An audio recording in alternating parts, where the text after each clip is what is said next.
So last season, Manchester United had a lot of dressing room issues, with there being a divide of two player cliques in the dressing room, players not getting along, leaks coming out left, right and centre, leaks where players were bitching about other players, saying why are they playing, they're being crap, players not trying, players not giving it their all on the pitch, and fights in the training ground. How has Ten Hag changed? Today's video is 5 dressing room changes Ten Hag has made / set to make. So, according to reports, Manchester United players were getting away with all sorts of negative things last season, but that has now stopped under Erik Ten Hag. It was also said Ten Hag has been described as unforgiving of poor professionalism, sloppiness or lack of effort, and his decisiveness with team selections has been welcomed by some Manchester United players.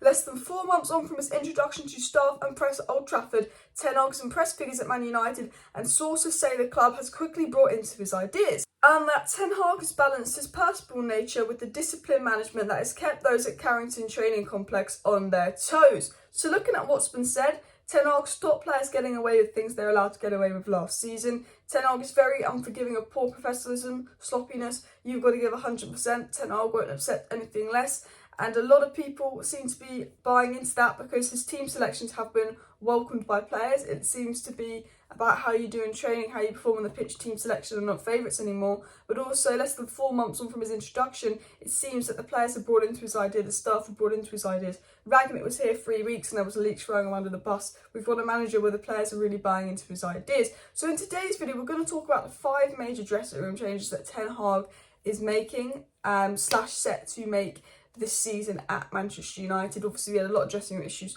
last year. So we're going to look at the 5 major changes that Ten Hag has already made to the dressing room, and then we're going to look at changes Ten Hag is set to make. For example, change of captaincy seems inevitable in the next couple of months / year at Manchester United, with Harry Maguire not even getting a starting place right now. But the first change Ten Hag made when he came in was about giving 100% in training. You know, he said the most important thing is you give 100%.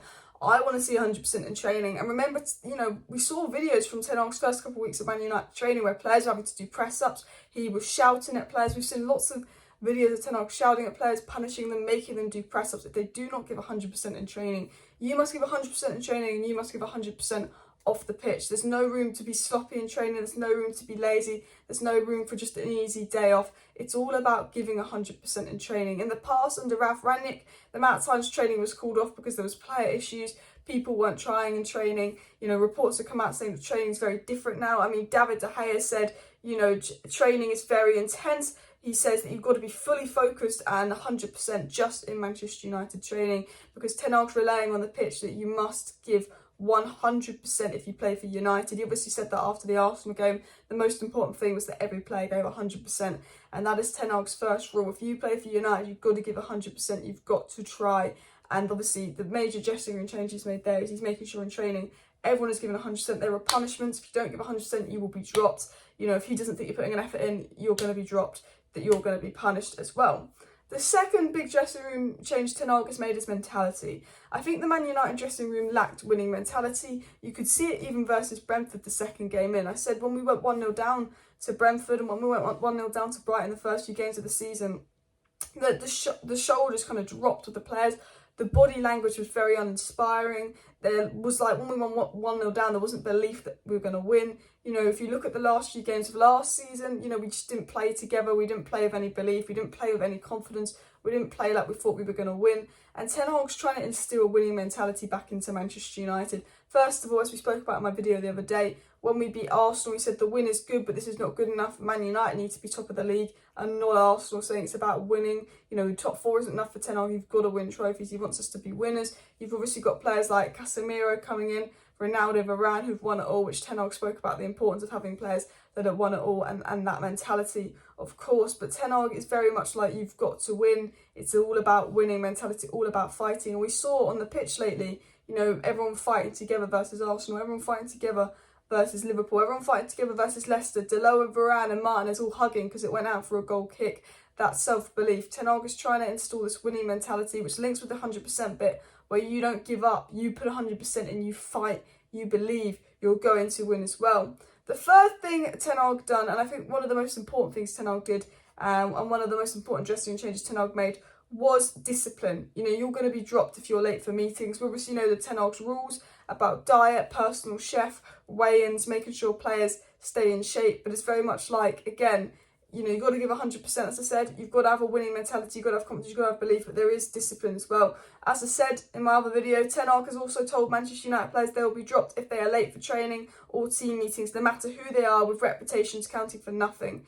Again, it doesn't matter who you are, it doesn't matter if you're one of the favourites or the most important players. If you're late for a team meeting, if you're late for training, you will be dropped. I think Garnacho was dropped from the whole of pre-season for being late for a team meeting. It was not on, it was not good enough. Bruno Fernandes even said, under Ten Hag, do not be late for meetings, do not be late for meals. That's really important because everyone is on time and someone comes in late, he should be punished. And if you are late for meetings under Ten Hag, you will be punished. No one can fuck about being late for training. It's about that much needed discipline as well. And that also links to the fourth point when he said it doesn't matter who you are, you will be dropped, even if you're one of the best players, if you're late for a meeting. So if all of a sudden Varane, who's been brilliant, is late for a meeting, he will drop Varane.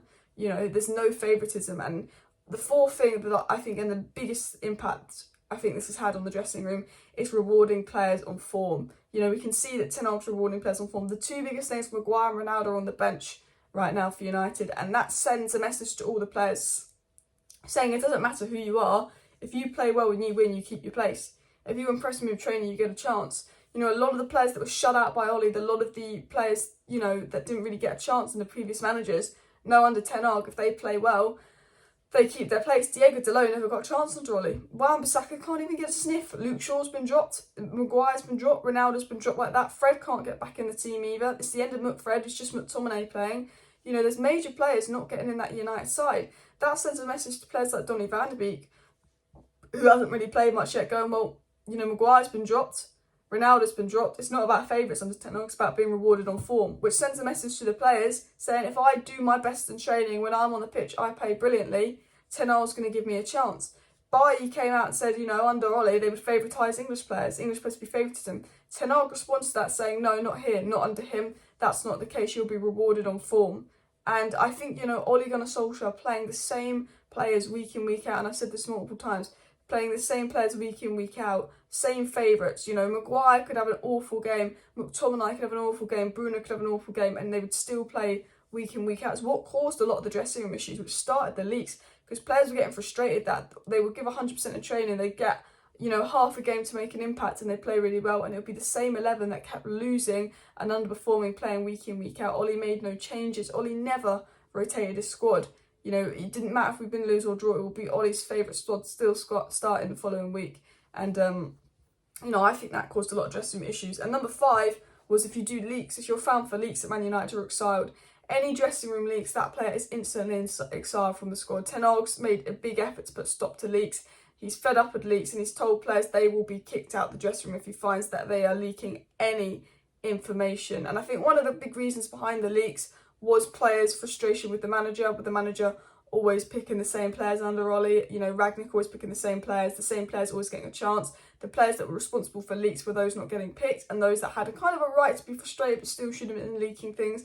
But I think, how Ten Hag sort of won back the dressing room by rewarding players on form. I think how he's put discipline in the dressing room. He's set a mentality of you've got to win. He's set a mentality of giving 100%. Has definitely won back some of the players, and we've seen a lot less leaks coming out lately. But there's still more to be done in the Manchester United dressing room. What else could Ten Hag be changing? Now, there are sort of speculation that Ten Hag will make a captaincy change at the end of the season, with Maguire not really looking captain material when on the pitch and not being able to get back on the pitch. You never know, there could be an injury to Varane and Maguire comes back and he plays really well.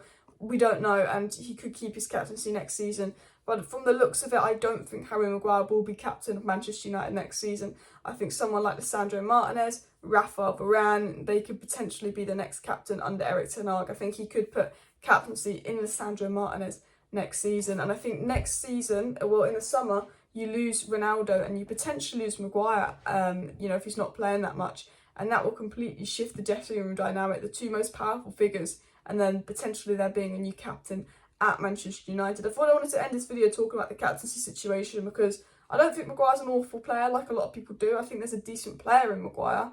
I don't mind him as a bench player, but he's not a captain. And I think Ten Hag will probably be there a couple of weeks and realise he's not a captain because he doesn't command. Real Sociedad game he played, most uninspiring captain ever. I think that is the 6th dressing room change that Ten Hag's going to make. So we talked about the 5 dressing room changes Ten Hag has made and what the 6th one that he needs to make as well. Smash that like button, subscribe down below if you're new. I will be live tonight with my Man United versus Sheriff preview, so see you then. Bye.